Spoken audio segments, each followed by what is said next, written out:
ayoko pang matulog, gusto ko pa mag-ML. Tapos edi nag-aaway kami. Sabi niya, bato-bato pick na lang daw. Pag daw nanalo siya, matutulog na kami. Pag natalo ako, mag-ML daw ulit kami.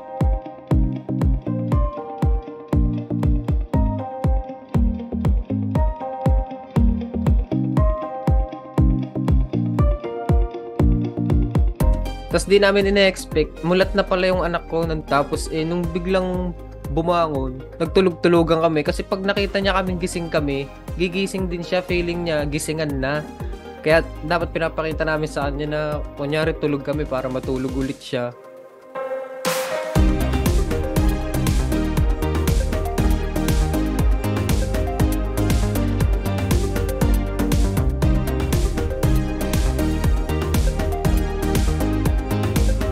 Mahilig siya maglaro yung anak ko.